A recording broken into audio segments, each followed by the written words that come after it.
Antes de passar a palavra, deixo aqui a saudação de nosso irmão social, que está unido a nós, juntamente com os auxiliares, nesse evento da nossa faculdade católica. Tenhamos um dia assim bem feliz e abençoado. Alianças, por senhor a palavra, tá? Muito obrigado. Obrigado, bom dia.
Sobre educação também, publicando na minha cidade, em Petrópolis, tem um jornal chamado Diário de Petrópolis, e depois esses artigos são colocados da Diocese de Petrópolis. Eu consigo encontrar algum desses artigos. Alguns eles replicam no site do Vaticano News, alguns artigos desses saíram lá. É uma coisa bem engraçada, né? Porque o Vaticano News copia da Diocese, em vez de ser contrário, a Diocese copia dele, mas tudo bem. Eu vou jogar ali para mostrar para vocês. Vamos mostrar um pouquinho algumas coisas.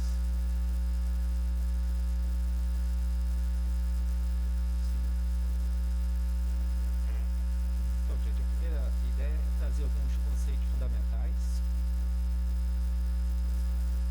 Com isso, trazemos também a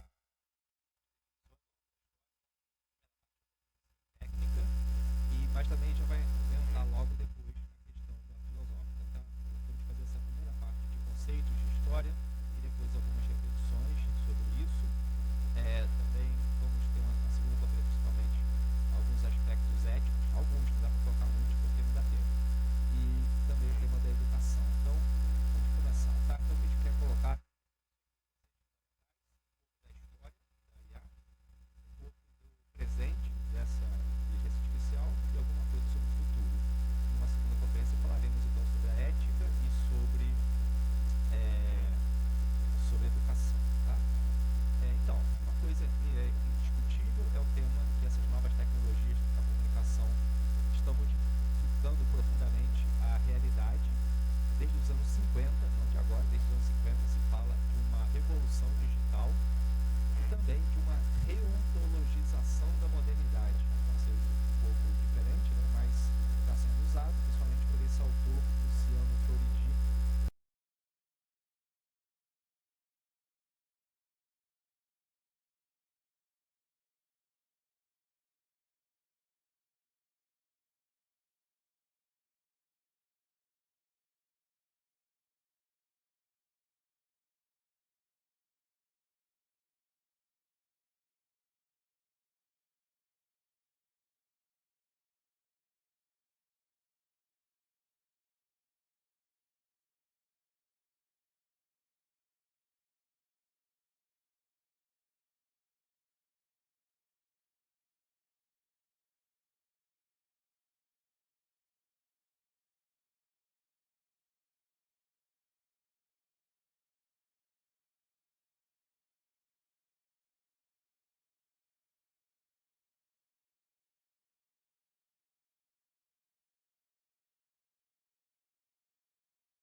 Livros, né? Era muito raro, mas aí se torna mais popular, se cria essa cultura dos livros. Seria a segunda revolução. E a terceira seria a revolução digital. Então, três revoluções, né? A escrita, a imprensa e a revolução digital. Então, nesse contexto de mudança, de revolução, surge a inteligência artificial, aqui a gente vai usar esse conceito, IA, e também inteligência artificial aplicada à educação. IAED é a forma de abreviar esses dois conceitos. Tá? Depois, com o surgimento da internet, principalmente dos anos 90, aí temos diversos autores que pensam sobre isso.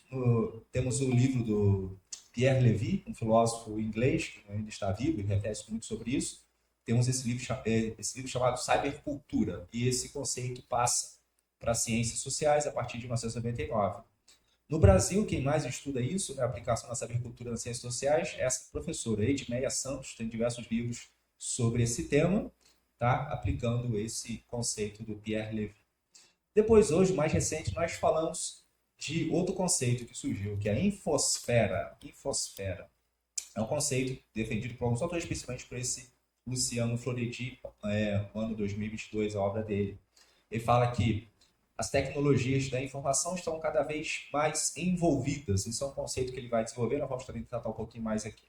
Ou seja, estão cada vez mais assimiladas ao nosso ambiente, né? Estão cada vez mais presentes na nossa cidade, na nossa cultura. Ele vai falar disso, então, infosfera, tá? Depois eu vou explicar um pouquinho mais sobre esse conceito. Tá? Então, aqui no Brasil nós temos essas pesquisas aqui sobre a IA e sobre a IA aplicada à educação. Temos o livro da editora Vozes do ano 2005, que já tem um capítulo sobre a inteligência artificial, 2005, né? 20 anos atrás, um capítulo muito bem feito. Então, desse autor aqui, Alvin Neto. Depois temos esses diversos autores aqui, Silveira Vieira Júnior, Vivi Caricieri, esses três aqui mais da parte da educação. Esse Cosman aqui é brasileiro, mas é mais da área da engenharia, explica muito bem a parte técnica. Depois temos uma tese de doutorado feita na USP, sobre doutorado de educação, desse autor chamado Douglas dos Santos, chamada Inteligência Artificial Aplicada à Educação, Transformação ou Desintegração da Escola. É uma tese recente, né, e trata esse tema, e também usamos para essa apresentação para esses nossos trabalhos aqui. Depois temos esse professor Antônio Nova, da área da educação, um educador português. Ele escreve muito, ele foi professor, reitor da Universidade de Lisboa. Também já visitou a nossa universidade lá em Petrópolis. É uma pessoa muito, muito fantástica e muito acessível, muito próxima. E tem esse artigo muito bom de 2020, A Metamorfose da Escola. E depois esse livro, que está até na minha mochila, do professor Luciano Floridi, que é filósofo italiano, professor de Filosofia e Ética da Informação na Universidade de Oxford, também professor visitante em Bolonha, né, na Itália, mas ele mesmo é de Roma. Então, esses são alguns aqui dos principais pesquisadores e que eu utilizei, né, para essa nossa pesquisa, principalmente aqui do âmbito da educação e alguns também da área da engenharia, aqui, que falam um pouco. Né? Então, é isso. Então, vamos ver os termos, né? Ao ver os termos, ao ver as definições, nós vemos também um pouco da história disso, que por incrível que pareça é mais antiga do que nós pensamos, não é tão recente assim o estudo sobre esse tema. Esse autor, Luciano Floridi, em Ética da Inteligência Artificial, é o nome do livro dele, italiano, fala o seguinte, que nós não temos uma definição padrão, aceita por todos, de IA. Não temos uma, né? Na verdade, nós temos muitas, né? Ele cita aqui alguns relatórios de 2007, uma que coloca 53 definições diferentes de inteligência, 18 definições diferentes de IA, de inteligência artificial, né? Então, e esse número está em constante crescimento. Então, temos muitas definições. Isso é o problema. Quando temos muita, é a mesma coisa que não ter nenhuma, né? Porque realmente fica difícil saber qual é realmente a mais válida, né? mais correta. A mais antiga é uma definição do ano de 1955, por incrível que pareça, né? Nesse documento chamado Proposta para o Projeto Estivo de Pesquisa sobre Inteligência Artificial de Dartmouth. Foi um encontro que houve de especialistas que tratou esse tema. São esses 4 autores aqui que deram essa definição. Ali está pequenininho, mas a definição que eles deram é a mais antiga e já dá para ter uma boa ideia do que seja isso. Eles falam assim: pelo presente escopo, o problema da inteligência artificial é aquele de fazer com que uma máquina haja com modalidades que seriam definidas inteligentes, se um ser humano se comportasse do mesmo modo. Tá? Essa é a ideia aqui, né? Fazer com que uma máquina haja de forma inteligente, né? Ou seja, a máquina imita o comportamento humano. Isso seria a ideia inicial, né? Ou seja, ao ver uma tarefa realizada, nós pensamos, isso aqui foi feito por uma pessoa, né? Por uma pessoa humana, uma obra feita por uma pessoa. Então essa seria a definição mais antiga. Então tá essa ideia de imitação, né, do comportamento humano por máquinas. Depois nós temos outros conceitos aqui. Essa definição 68, que é considerada a mais abrangente, a mais geral, que fala assim: a inteligência artificial é a ciência de fazer máquinas fazerem coisas que requeiram inteligência, caso fossem feitas por homens. Tá? Outra definição bem parecida. Né? Máquinas que fazem coisas que são parecidas às que os homens fariam. Né? Se fosse feito pelos homens, seria necessário ter inteligência. Tá? Esse autor, o Neto, Alvin Neto, do Brasil, 2005, ele fala o seguinte: que a inteligência artificial contém duas ideias básicas. É o estudo do processo do pensamento humano, com o fim de entender o que é a inteligência. Então, tentativa de entender o que é a inteligência humana. E depois, a representação de tais processos via máquina, ou seja, pelo computador. Tá? Então, o que estuda a inteligência artificial? O que é a inteligência humana e como reproduzi-la no computador. Tá? Ou seja, está muito ligado, então, à lógica. Né? A lógica que nós estudamos, a lógica material, a lógica também que está presente nos computadores. Né? Se procura ver a nossa forma de pensar, a lógica, e depois reproduzir isso em máquinas. Tá? Então, isso é um pouco a ideia. Aqui nós temos alguns precursores, que são uma série de programas que foram feitos semelhantes à inteligência artificial. Todos colocam com essa máquina de Turing, esse pesquisador, esse inventor lá no começo dos anos 60, dos programas de computador, como sendo, digamos, a fundação da inteligência artificial, né? A fundação desse tema com esse autor. Depois temos esses outros programas aqui, de 1960, o chamado Lisp. Em 64 tem um chamado ELISA, que imitava o comportamento de um psicanalista, um programa. Em 1964, né? Nós estamos debatendo hoje e já é uma coisa tão antiga. Depois temos esses outros aqui, o Prolog, feito na França, em 72. Depois temos outros, que é o Fortran, Basic, Pascal, que são linguagens de programação que podem ser usadas para algoritmos de IA, não necessariamente são IA, mas podem funcionar. Tá? Beleza. Os autores eles costumam falar sobre esse tema de metáfora, a metáfora do inverno e do verão. A década de 60 foi um verão da IA, ou seja, os pesquisadores pensavam realmente que era possível fazer uma máquina que pensasse como homem. Então, muito otimismo, isso é considerado o verão. E o inverno é o contrário, quando a época em que as pessoas pensam que isso não é possível. Né? Isso aconteceu na década de 70, foi visto que não era possível fazer uma máquina pensar como homem, mas era possível fazer outra coisa mais humilde, que é desenvolver algoritmos mais perfeitos e mais rápidos para os computadores. Então, isso, né, nessa época, foi o grande objetivo, tá? Algoritmos. Quais seriam os ramos da IA? Né? Aí temos diversos aqui. Temos os sistemas especialistas, tem as redes neurais, isso aqui também é muito usado para os programas de computador, né? Para analisar partidas de xadrez e analisar todos os cálculos possíveis e tal, né? Quem joga xadrez sabe que isso aqui é muito hoje utilizado, né? E para analisar as grandes partidas do passado também, tudo, né?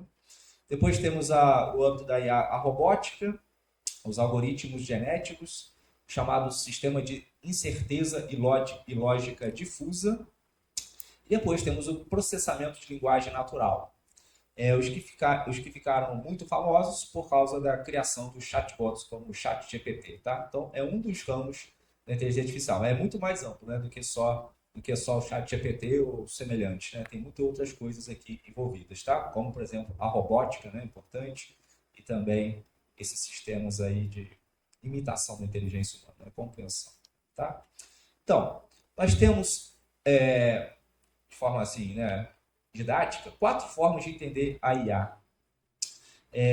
que nos dá 4 tipos de definições. Aqui temos os 4 grupos e depois as 4 definições que foram feitas.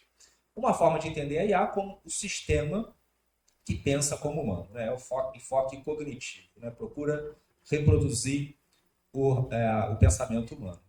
Depois temos o entender a IA como sistemas que pensam racionalmente, seria o enfoque lógico, seriam as máquinas, né, de resolução lógica. Depois são os sistemas que agem como humanos, que aí está fundado lá no Turing. E depois temos sistemas que agem racionalmente. Então, seria já realmente da ação. Né? Então, seriam 4 formas. E aí nós temos diversos tipos. Aqui eu tirei o nome dos autores, porque isso é muito complicado, ficaria muito amplo o slide. Mas esses seriam aqui algumas definições a partir desses 4 enfoques. Né? Enfoque cognitivo, definição. O esforço de fazer computadores pensarem. Máquinas como humanos, em seu sentido total e literal. Né? Automação de atividades que associamos com o pensamento humano. Atividades como tomada de decisão, resolução de problemas, aprendizagem. Né? Então, seja realmente copiar a nossa forma de compreender. Depois, enfoque lógico. Aí temos essas 2 definições. O estudo das faculdades mentais através do uso de modelos computacionais. Ou o estudo da computação que torna possível perceber, raciocinar e agir. Né? Então, outra definição. O terceiro grupo, né? Terceiro tipo de definição, arte de criar máquinas que executam funções que requerem inteligência quando executadas por pessoas. Ou o estudo sobre como computadores podem fazer coisas que neste momento pessoas são melhores. Né? Agora pessoas fazem melhor que computadores, mas daqui a pouco o computador pode fazer algo melhor. Tá? E depois agentes racionais. Aí temos essas 2 definições. Campo de estudo que busca explicar e simular o comportamento inteligente com processos computacionais, ou área da ciência da computação interessada na automação de comportamento inteligente. Tá? Ou seja, conclusão. Aqui não temos uma definição única, aceita por todos, e essas diversas definições, diversos enfoques, geram muitas decisões. Se a gente pudesse resumir em 2 grupos, nós diríamos: temos um aspecto lógico, né, de compreensão do pensamento humano, de reprodução dele, e temos um aspecto mais prático, né, ou seja, de fazer máquinas fazerem o que nós fazemos, né, ou seja, só compreender e reproduzir a nossa inteligência, ou o outro aspecto seria de ação mesmo, né, de fazer máquinas agirem como nós agimos. Tá? Então, isso aqui é um pouquinho do passado. Agora, o presente, né? Aí que entramos já na parte já mais filosófica, né? Vamos principalmente nessa análise desse professor Luciano Floridi. Ele diz assim: muitos pensam que a inteligência artificial seja capaz de um agir artificial e de um comportamento inteligente nesses novos artefatos. Parece ser essa a ideia geral, né? Ele fala, na verdade, acontece exatamente o contrário. A revolução digital, a inteligência artificial, tornou possível que essa IA separasse a capacidade de resolver um problema ou cumprir uma tarefa com o uso da nossa inteligência. Então ele fala, a IA de verdade o que realiza é um divórcio, uma cisão, separa o nosso agir e a nossa inteligência. Ou seja, temos ferramentas, máquinas que podem fazer algo semelhante ao que nós fazemos, mas sem que haja realmente inteligência. Por exemplo, ele coloca o exemplo de traduzir um texto, né?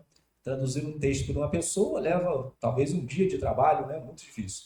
Ali o programa faz em segundos, né? E ninguém precisa pensar, refletir, né? Ou seja, é automático, muito rápido. Então, faz uma tarefa sem que haja realmente um uso da inteligência, tá? Então, esse é um problema filosófico, né? Temos uma separação aqui entre o agir e o refletir, né? Vamos colocar mais filosoficamente, né? Entre o agir e o ser, né? Temos coisas que fazem ações humanas, aparentemente trabalhos humanos, sem ter o ser humano, né? Sem ter a reflexão humana, tá? Então isso é um problema, digamos, metafísico primeiro, né? A tese fundamental da Idade Média, o agir segue o ser, agora aqui está cortado, né? Temos coisas que fazem algo semelhante o agir inteligente, mas não é inteligente, né? Então, temos um problema. E depois temos também, vai ser um dos problemas que eles pesquisam também, que é um problema ético, né? O agir segue o ser, né? Então, o ser que gera aquele agir é responsável moralmente, né? Mas aqui nós temos essa separação, né? Uns fazem o programa e o programa age separadamente, né? Então parece que é uma separação, né, entre quem fez e o que o programa fez, né? Então, se é algo bom ou mal feito, né? De quem é a responsabilidade moral sobre isso, né? Sobre essa ação, né? Então, isso é outro problema que pode surgir. Mas então, a tese dele é isso, que a IA faz uma separação, um divórcio entre agir e inteligência. Tá? Ele fala o seguinte, que a força do digital, a revolução do digital, é o poder de cisão, de separar. Ele fala assim, uma citação dele, que eu fez a tradução. O digital o digital corta e cola as nossas realidades, seja ontologicamente, seja epistemologicamente. Cola, descola e recola certos aspectos do mundo. Então, as nossas correspondentes hipóteses sobre ele, que pensávamos que fossem imutáveis. O digital separa e reúne os átomos da nossa experiência e cultura modernas. Tá? Então, separa, poder de cisão. Exemplos, isso aqui está muito teórico, né? Mas quais exemplos que nós temos disso, de corte e recorte da realidade? Né? Aqui temos alguns. Ele fala isso, né, que o digital cria uma nova ontologia e uma nova epistemologia, que é um problema filosófico, né? Por exemplo, qual o sentido disso? Corta, recorta e volta a colar, né? Ele fala, nós temos a separação da nossa identidade dos nossos dados pessoais, né? Os nossos dados pessoais que estão na rede, não é verdade? E nossa identidade, que não é aquilo, mas está ligado àquilo, né? Então temos um problema aqui que vai gerar o problema depois da privacidade, né? Isso é um problema. Depois o problema também da identidade e do perfil. Na internet nós temos perfil, no mundo digital temos perfil, né? Na realidade nós temos uma identidade, né? Então tem uma separação aqui entre o nosso perfil e a nossa identidade, né? Antes, isso já começou a ser feito com a tecnologia, ele fala, isso não é uma coisa recente, né? Por exemplo, quando foi feito os censos, aí nós temos já uma separação, né? A pessoa e os números, né? Os números que estão, sei lá, no governo, né? O passaporte também foi criado para que as pessoas pudessem viajar, principalmente na época da Primeira Guerra, né? Pudessem ter acesso. Então, ali também é uma separação entre dados e pessoa. A fotografia também, outra tecnologia que fez essa separação. Começou essa separação, né? Mas nada disso se compara com o que é feito agora pelo mundo digital, né? Tem um filósofo muito bom também, francês, que é Fabrice Adjad. Ele é muito bom. Tem um livro sobre a família, que é muito bom, que é a família. Aí ele fala o seguinte lá, né, que hoje na internet a pessoa não tem rosto, a pessoa tem um perfil, né? Um perfil é diferente do rosto, né? Não é íntegra, não é completa. Ela tem uma aparência ali na internet, né? A pessoa, ela não está na internet em um só lugar, mas ela está fragmentada, né? Tem diversas janelas, talvez tem diversos perfis, né? Então temos aqui a quebra também da identidade, né? Então esse problema da cisão, né? Depois temos a cisão também de posição e presença. Hoje, né, podemos estar, por exemplo, num bar e no Facebook, né, ou na rede social qualquer, né? Então, separação. Uma coisa é a posição, outra coisa é a presença, né? Coloquei aqui outro exemplo aqui. Podemos estar numa sala de aula, podemos estar dando uma aula, uma palestra, né? Uma sala cheia e não tem ninguém presente, né? Acontece, né? Na verdade, né? Estão todos em outro mundo, né? Todos em seu mundo social. Então temos aqui uma diferença de posição e presença. Posição, estão na sala de aula. Presença, estão lá na China, lá vendo lá o telescópio que está lá fora do espaço, né? Ou seja, isso aqui nunca houve antes na história, né? A posição coincidia com a presença. Agora isso não acontece, né? Então, novamente, um cisão aqui do mundo digital. Hoje, a posição é inferior à presença. A presença, a pessoa pode estar na sala, mas a cabeça longe, né? Então a presença é mais importante. Hoje nós temos a ação à distância, temos esse outro problema, né? Você pode estar aqui e estar fazendo uma transferência bancária para uma conta de um banco que está lá na China ou na Suíça, né? Então o dinheiro está onde? Está aqui ou está na Suíça, né? Então, novamente, a ação à distância, coisa que no passado era impensável, hoje isso é atual, né? Depois temos a separação também entre a lei e a territorialidade, né? Essa é outra palavrinha difícil. Mas a ideia é, antes a lei estava confinada dentro de um território, dentro de um país, né? Agora, nós fazemos aqui ações fora do país, né? Como isso, né? Transferência bancária para outros países, tá? Então, aí, né, o problema legal, né? Para onde vai pagar o imposto, né? Esse dinheiro está aqui ou está lá, né? Então, a lei precisa também se adaptar a isso, né? Que nós já, digamos, vencemos o espaço, né? Então, novamente, outra separação. São problemas jurídicos, problema de direito internacional. Tá bom? Então, isso. A IA tem esse poder de cisão, então. Ela recorta, tá? Quais seriam os motivos? Aí o Floridi fala o seguinte: o motivo disso, o poder da cisão, vem do fato dela ser uma chamada tecnologia de terceira ordem. Terceira ordem. O que significa?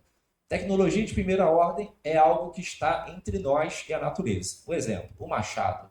O machado que corta a árvore, né? Está entre o homem, a pessoa que usa, e a árvore. Temos um instrumento que está no meio. Então, isso seria tecnologia de primeira ordem. Tecnologia de segunda ordem é uma tecnologia que está entre nós e outra tecnologia, como um motor de busca na internet, né? Eu busco algo ali. Então, entre a pessoa e o programa, né? Então, segunda ordem. O digital é uma tecnologia de terceira ordem, porque está entre uma tecnologia e outra. Ele dá um exemplo nesse livro, né? Mas podemos pensar outros, né? Um sistema de computador que controla um robô que pinta um automóvel, ou que fabrica um automóvel, né? Então, veja que coisa confusa, né? É um sistema que controla um robô que faz um serviço mecânico. Então, tecnologia com tecnologia, né? Um sistema informático que faz uma operação. Então, isso é tecnologia de terceira ordem. Tem essa autônoma potência de cálculo e também de realização de uma tarefa, né? Tá? Então, isso é. Então, a IA é essa tecnologia de terceira ordem, por isso ela tem esse poder de cisão, de cortar, tá? Ele fala, então, o Floridi, que o digital aumenta a realidade e a transforma radicalmente, criando ambientes em que habitamos e também novas formas de agir. Por isso, agora entendemos aquela expressão, que a IA cria uma nova ontologia e uma nova epistemologia. Cria uma nova realidade que antes não havia, essa realidade que é essas separações de território, de lei, de todas essas que nós vimos, presença, posição, uma nova ontologia, uma nova realidade e uma nova epistemologia. Aí significa que nós temos uma nova compreensão do conhecimento humano nessa realidade, tá? Ele chama essa nova ontologia, ele fala que é uma reontologização da modernidade, uma nova forma de conceber a metafísica moderna, né? Nós temos, ele fala agora, uma nova forma de reontologização, ele chama de reengenherização da sociedade, né? Uma nova forma de transformar a sociedade com a engenharia. E ela não apenas desenha, constrói uma estrutura, né? Como um carro ou um artefato, mas ela transforma até mesmo a natureza intrínseca, né, da realidade, transforma até a pessoa, né? Ou seja, por exemplo, nós temos tecnologias que são capazes de mudar até a nossa natureza, né? No momento, as tecnologias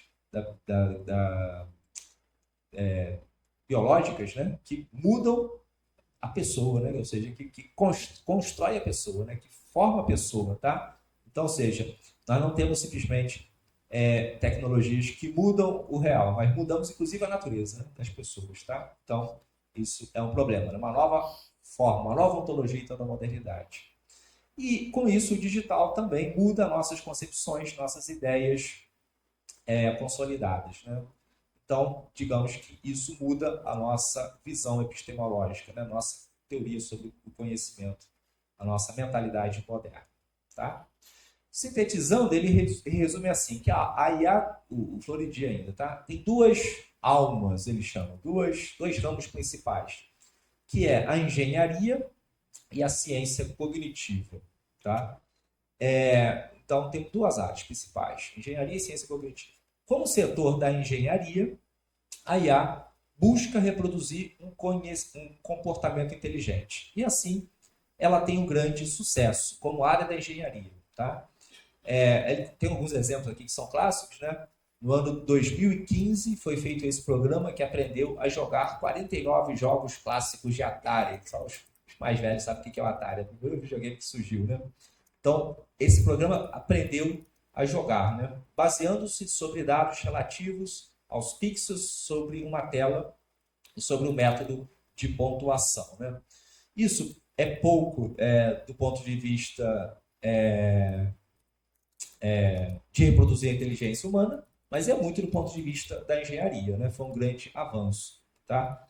Então, como parte da engenharia, a IA tem sucesso. Como setor da ciência cognitiva interessada na produção da inteligência, a IA permanece ficção científica e tem sido uma triste desilusão, tá? Então aqui está a distinção chave. Enquanto parte da engenharia, a IA tem muito sucesso, funciona. Quanto parte da ciência cognitiva, ou seja, tentar reproduzir a inteligência humana, ela não consegue nada, né? Ou seja, isso aqui está fracassado. Ele fala, então, a IA pode ser reprodutiva do nosso comportamento ou produtiva da nossa ação. A reprodutiva funciona, a produtiva não. Ele fala que isso aqui é âmbito simplesmente de ficção científica, tá? Não se compreende inteligência humana e não se reproduz inteligência humana, tá? Por exemplo, é possível fazer carros autônomos, carros que podem se mover sozinhos, né? Isso seria engenharia e a área da engenharia. Agora, se eu quisesse fazer a partir da ciência cognitiva, qual seria a ideia? Construir um robô que pensa como homem, né? Que pensa como homem e está lá na direção do carro dirigindo, né? Isso seria da ciência cognitiva, né? Isso é ficção científica, isso não existe, tá? Isso não é possível. Mas eu posso fazer carro com certo nível de autonomia, tá? Então, nesse ponto, é possível. O segundo é um fracasso. Tá? Ele fala assim, desse ponto de vista aqui da ciência cognitiva, ele fala, não tem como competir a inteligência humana com a inteligência produtiva na IA. A IA nem entrou em disputa ainda, né? Ou seja, não é possível comparar, ou seja, não é possível reproduzir a inteligência humana. É possível fazer objetos que fazem algumas ações semelhantes ao que faz um ser humano. Por exemplo, ele dá um exemplo também dos robôs que limpam casa, né? O robô que limpa a casa, né? Que limpa o chão, faz tudo, né? Ele faz ações semelhantes às humanas, mas não é inteligente, né? Ele não foi feito um robô em pé que usa uma vassoura, né? Isso aí é ficção científica, tá? Então, esses dois âmbitos nós temos, que é a engenharia e a ciência cognitiva. Ele fala que esses dois âmbitos lutam pelo primado intelectual, pelo poder acadêmico e pelos recursos, né? Mas a primeira tem sucesso, a segunda é uma decepção. Essas duas almas da IA, a engenharia ou a cognitiva, foram denominadas diversamente ao longo do tempo. Foram chamados de débil ou forte, tradicional ou nova, ligeira ou forte, inteligência geral ou inteligência completa, tá? Beleza. A falta da distinção entre esses dois tipos é o que causa grandes debates e grande confusão. Os que defendem a IA acentuam os resultados positivos da primeira, da engenharia, e os que detratam a IA enfatizam os efeitos decepcionantes da segunda, da IA cognitiva, tá? O fato é que a primeira funciona, a segunda não, tá? Muitas das especulações sobre os efeitos catastróficos, né, ou utópicos da IA dizem respeito a essa falta de discernimento, de compreensão dessa distinção, né? Então, os que pensam que é uma catástrofe, né, um apocalipse sobre a Terra IA, porque não entende essa distinção, né? Pensam que seria catastrófico realmente só a cognitiva, né? Mas enquanto a engenharia seria uma coisa boa, né? E os que falam que a IA é espetacular porque olha somente para a engenharia e não o risco da cognitiva. Então, a falta de distinção é o que causa muito debate e também muita visão extrema, ou para um lado ou para o outro, né? Pensar que é a salvação de tudo ou pensar que é a fonte de todos os males, tá? A IA de sucesso não busca a produção da inteligência, mas a sua substituição para algum tipo de tarefas, para algumas tarefas. Realiza artefatos que realizam ações humanas, parecidas com ações humanas. Por exemplo, uma lava-louça automática, um programa de xadrez, um cortador de grama automático, um carro autônomo.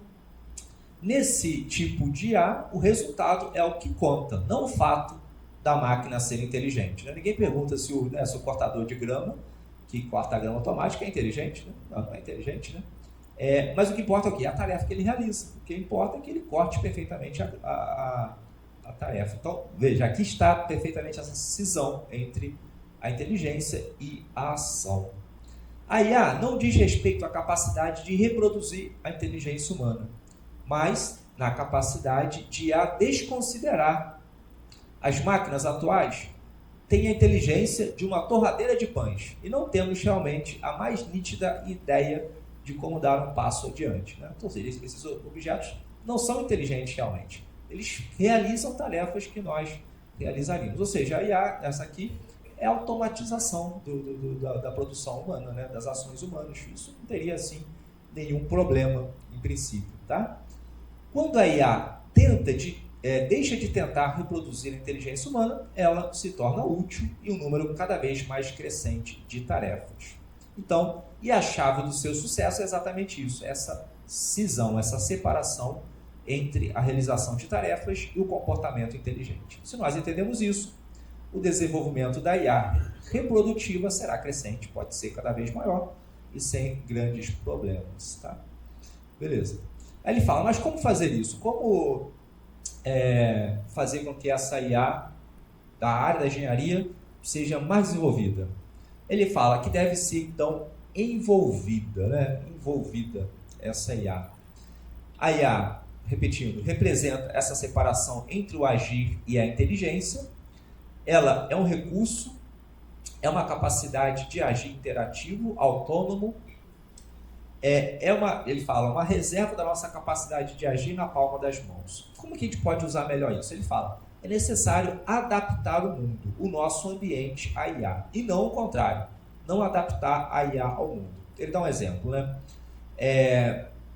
A IA que controla robôs e os robôs que fabricam os carros. Como isso foi possível?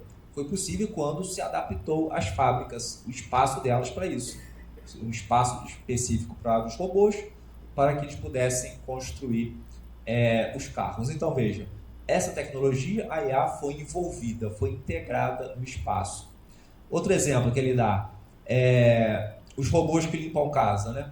Vão funcionar muito melhor quando os móveis forem mais elevados. Quando eles forem mais altos, né? Não vai ter obstáculo, vão limpar melhor. Então, isso é um problema? Se adaptar a casa para que o robô faça a limpeza, seria um grande problema? Não, né? Outro exemplo que ele fala também da engenharia. Os hospitais já fizeram isso. Os ângulos das paredes não são ângulo reto, são circular, né? Para quê? Para não acumular sujeira e ser mais fácil de limpar. Então, se isso fosse feito nas casas também o robozinho de limpeza faria melhor, seria melhor utilizado, tá? Então, isso tem algum problema ético aqui grande, né? De fazer o cantinho Não, até realmente seria melhor. Por exemplo, ele fala também dos carros, né? Dos carros autônomos.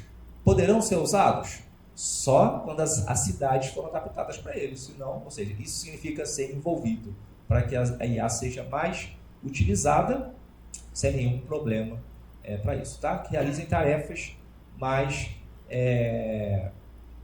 capazes, né, de aceitar, tá? Então, ou seja, IA não significa ter uma cidade com robôs humanoides, né, que são como os seres humanos fazem nossas tarefas. Não é isso, mas fazer essas pequenas adaptações no ambiente para que ela possa ser usada para realizar tarefas mecânicas e repetidas, que antes levavam muito tempo, né? Tá bom? Então, isso é o que ele fala. Quanto tempo mais? Já falei que tem 5 minutos. Posso continuar mais? Sim? Tá. Quando for o tempo, me diga, tá? Então, mas está acabando a primeira parte aqui que eu preparei. Ele fala o seguinte aqui. Isso aqui é uma pequena crítica nossa à obra dele, mas é uma coisa bem pequena, tá? O Florentino fala, a IA realiza uma cisão entre o agir e a inteligência, tá? Porém, nós pensamos o seguinte, que a IA não é que ela faz uma nova forma de agir, mas ela tem uma nova forma de fazer, não de agir, de fazer. E aí vemos a distinção clássica lá que vem do Aristóteles, tá? Do poiesis e praxis. A IA, ela faz poiesis, não praxis. tá? Poiesis, não praxis. O que é isso, né? Desde o Aristóteles, a filosofia distingue dois tipos de ações humanas. Nós estudamos isso quando estudamos Aristóteles, na antropologia, na ética. Então, dois tipos de ações. As que se relacionam com bens reais são chamadas, segundo se relacionam com esses bens reais. São dois tipos de ações. As ações chamadas imanentes e as ações transitivas. Imanentes, praxis. Transitivas, poiesis. A praxis e a poiesis se distinguem pelo fim. O fim da praxis é imanente, é interior ao sujeito, é o aperfeiçoamento do sujeito. Na praxis não tem um processo temporal, por isso eu posso descrever essa ação com verbos no presente ou no passado perfeito, né? Os exemplos da Aristóteles é o mesmo ver e ter visto, dizer a coisa no presente ou no passado, né? É o mesmo conhecer e ter conhecido, né? Dançar e ter dançado, são praxis. Então, não tem um processo temporal, começo, meio e fim. Elas não produzem uma mudança no mundo externo, nas realidades externas ao agente. Tá? Elas se relacionam com bens reais sem modificá-los. Né? Então, são praxis. O conhecer, o investigar, o raciocinar, o contemplar, o olhar, o ouvir, o estudar, o entender. Temos praxis também realizadas com o corpo, como fazer gestos, assumir uma posição, falar, fazer um discurso, brincar, fazer exercícios físicos, dançar. Tudo isso são praxis. E as outras são as ações transitivas, poiesis. Aí é o contrário. Produz uma mudança no mundo, no estado de coisas do mundo, modificam os bens reais, tá? E temos, na praxis, nós temos processo, começo, meio e fim, né? Então, são atos como comer, conceber, gerar, educar, treinar, cultivar, fabricar, usar um dispositivo, produzir uma obra intelectual. Tá? O exemplo mais clássico é construção, construir uma casa. Eu faço algo real. O fim da minha ação é um produto, é algo externo, muda o mundo. Tá? Então, isso é a poiesis. Tá bom? Essas duas ações, a praxis e a poiesis, dão origem a dois verbos diferentes. As ações imanentes, né? No latim dá o verbo agere, em português agir. A poiesis, em latim, dá o facere, em português fazer. Por que isso? Porque o Floridi diz que a IA faz um novo agir, mas na verdade não é agir, é um fazer, é uma nova forma de fazer. Ela muda o nosso fazer, né? Faz coisas semelhantes às humanas, mas ela não é capaz de operação imanente de verdade, tá? Ela não faz uma atividade intrínseca, não é capaz disso, tá? Isso é específico do humano, né? Só o homem age, né? Só o homem faz operações imanentes. E a educação, já introduzindo o próximo tema, que eu vou falar na próxima palestra, a educação engloba as duas coisas, a praxis e a poiesis. A praxis, que são as técnicas educativas, né? A lição, a aula, a exposição que o professor faz, e a poiesis, que é o mais importante, é o aluno que entende. Né? A poiesis perfeita é o conhecimento, né? A praxis perfeita, né? Aqui está invertido, tá, gente? Eu errei. As técnicas educativas são a poiesis e a praxis é o que o aluno faz, é a hora que ele entende, compreende algo, né? Então, a educação é essa síntese. O educador expõe algo, tá? É uma praxis que ele expõe, um discurso, é uma poiesis, algo que ele faz, e o fim é que a pessoa entenda, né? Realize a praxis perfeita, que é o conhecimento, segundo o Aristóteles, tá? Então, a educação é algo essencialmente relacional, implica sempre duas pessoas, o educador e o educando. O educando que realiza a poiesis e o educando que realiza a praxis. Então, precisa esses dois âmbitos, tá? Então, a IA, ela é tecnicamente incapaz de agir e de educar, tá? Isso ela nunca vai ser capaz. Ela pode fazer algumas técnicas, mas educar mesmo, não. Precisa da relação pessoal entre as duas pessoas. Tá bom, gente? Então, essa é a primeira parte. A segunda parte vai ser sobre inteligência artificial aplicada à educação, mas aí deixamos para a próxima palestra. Tá? 42 minutos, termino por aqui então. Tá bom? Não sei se tem um tempo de perguntas ou não. Deixa eu... Tá, isso foi só a parte inicial, que são os conceitos, um pouco da história e o presente, né? Até onde chegamos aqui, com alguma discussão filosófica também. Obrigado.